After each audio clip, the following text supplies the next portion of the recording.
大船渡市社会福祉法人天神会吉田千恵子さんのスピーチです。震災当時、私は大船渡市赤崎町にある認知症の高齢者のいる施設に勤めていました。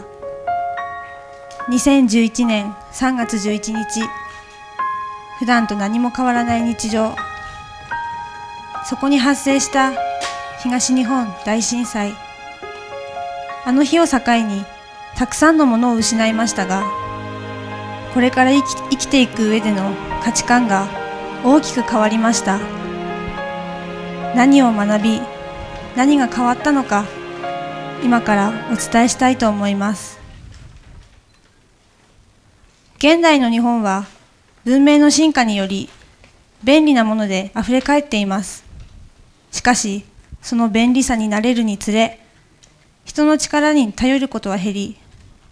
便利な時代と逆行するように人間関係が薄れていってしまいました。皆さんは隣の家の人を知らないことが当然になっていませんか？そんな現状は身近なところにも映し出されています。私たちの施設は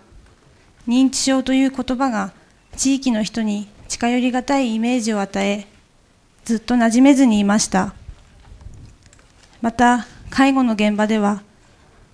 この方は認知症だしな、などと、生活の大半を職員がやってしまうことも少なくありませんでした。それが、お年寄りの役割や居場所を奪っていたことに気づかずに、日々を過ごしていました。そして2011年3月11日、東日本大震災は発生しました。大地震、大津波により多くの尊い命を失い、町は瓦礫へと姿を変えてしまいました。暗くても明かりはなく、寒くても暖房はないなど、これまで頼りにしてきたものの力は全く役に立たず、私たちの願いを裏切るように冷たく静止していました。私たちの施設はその引いたお年寄り、職員に加え地域住民の避難場所となりました。たびたび続く余震、サイレン、施設内は不安で満ちていました。そんな中、ふと周りを見てみると、再会を抱き合って涙したり、みんなで協力して物資を集めてきたり、地域の方が介護を手伝う光景が目に入ってきました。みんなで雑魚寝をすることで人の温かみを感じることができました。夜中、不安に耐えきれず泣き出してしまったお年寄りに、認知症のお年寄りが寄り添い、寝ずに優しく声をかける姿がありました。大丈夫、みんないるよ、と。今まで頼りないと思っていた認知症のお年寄りが頼もしく感じられました。一人一人が全力だった。その姿をみんなが認め合い、まるで仲間や家族のように誰一人欠けてもいけない、そんな思いにさせられました。2ヶ月ほどでライフラインはほぼ復活しましたが、震災前の便利な生活とは一変しました。しかしそんな日々は復興を合言葉に人々を自然と結びつけていきました。馴染みの薄かった地域の方から差し入れをもらうことも増えました。私たちからは遊び場がなくなってしまった子どもたちのために敷地内にバスケットゴールを設置し、一緒に遊んだりもしました。認知症のお年寄りと外を散歩していても声をかけてもらえるようになりました。お互い様だからと少しずつ距離は縮まっていき、ここ赤崎にどんどん愛着が湧いてくることに気づきました。つながりを肌で感じる中で確信したことがあります。それは信じ合える関係の中で生きる力が湧いてくるということです。あの日を乗り越えられたのは隣にあなたがいてくれたから、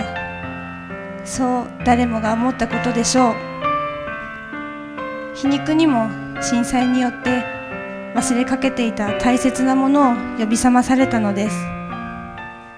その衝動は私たちを動かしました。この地に防災に備えた避難場所を、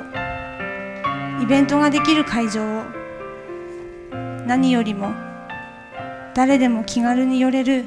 居場所を作ろう。そのために地域や行政と何度も話し合いを重ねました。そしてついに今年の4月、赤崎ホットハウスという地域の居場所が完成しました。名前は地域の小学生が考えてくれました。温かいのホットとホッとするを重ね合わせ、誰もが安心できる場所へという思いが込められています。避難場所やイベント会場ということ以上に、第二の我が家のような存在になってほしい、そんな思いが形になったのです。震災は教えてくれました。どんなに便利なものだって人の力の偉大さには変えられないことを、そして人を信じることの大切さを。人を信じるとは内なる相手の姿を認めることだと思います。だから信じ合えるところに恐怖や壁は存在しないのです。赤崎には津波に耐え抜いた欅の木があります。数本が支え合うように寄り添っていたから流されなかったとも言われています。この木はまだ生きて立ち続けています。私たちの活動はまだ始まったばかりですが、この木のようにお互いを信じ委ね合う社会を目指す必要があると強く思います。これが私の伝えたかったことです。ありがとうございました。